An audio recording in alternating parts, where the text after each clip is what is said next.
임상교육 14번째. 임플란트 수술.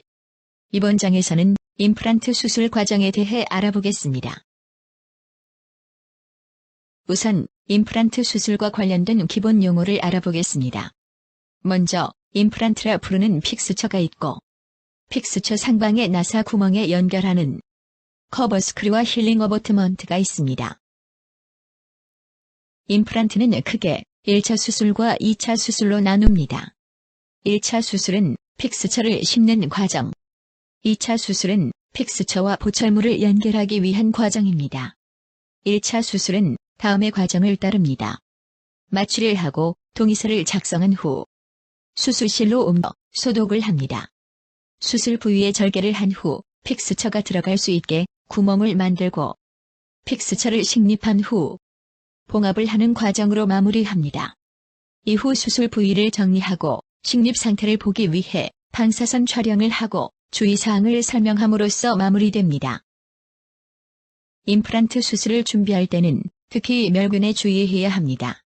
오염 파트에서 배웠던 클린존의 개념을 기억하고 클린존에 기구를 놓을 때는 클린존의 손이나 포장이 닿지 않도록 주의하며 떨어뜨려 놓아야 합니다. 수술 중 손이 닿는 부분은 소독된 호일을 이용하여 감아줍니다. 마취는 하악 전치만 숏니들과 아티카인을 사용하고 나머지 부위는 숏니들과 리도카인을 사용합니다. 하악 대구체에 발치 후 즉시 식립을 할 때는 롱니들의 리도카인을 준비합니다. 마취를 기다리는 동안 동의서를 작성합니다. 발치 때 동의서를 받는 것과 마찬가지로 태블릿에서 환자를 선택하고 환자를 확인한 후 문진표, 동의서를 선택합니다. 임플란트 시술 동의서를 고르고 치식, 술식, PMH를 기록하고 밑줄과 동그라미를 사용하며 수술 과정과 합병증에 대해 설명합니다. 설명이 끝나면 저장을 누르고 서명을 받습니다. 동의서를 받으면 소독을 합니다. 군의 소독은 헥사메딘을 1분간 머금고 뱉어냅니다. 헥사메딘을 뱉은 후에는 입을 헹구지 않습니다. 환자를 수술실로 옮긴 후에는 구의 소독을 합니다. 소독포를 덮기 전에 소독포 밖으로 노출될 부위를 포비돈을 이용하여 소독합니다. 소독을 할 때는 가운데부터 바깥으로 원을 그리며 소독되지 않는 부분이 없도록 합니다. 소독이 끝나면 소독포를 덮습니다. 수술 준비가 끝나면 수술 부위를 절개하고 잇몸을 벌려 뼈를 누출시킵니다. 석션은 기구를 적용하기 바로 전에 고여있는 피를 제거하여 술자의 시야를 확보하도록 합니다. 다음은 픽스처가 들어갈 수 있는 구멍을 만드는 과정입니다. 드릴링을 할 때는 주술을 통해 뼈에 열이 발생하지 않도록 하는 것이 중요합니다. 석션을 너무 가까이 갖다 대면 물이 뼈를 식히기 전에 석션에 빨려 들어가므로 석션은 드릴과 살짝 거리를 두어서 합니다.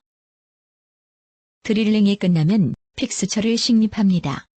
픽스처 표면은 뼈와 융합이 잘 되도록 표면 처리가 되어 있기 때문에 픽스처 표면을 건들지 않도록 주의합니다.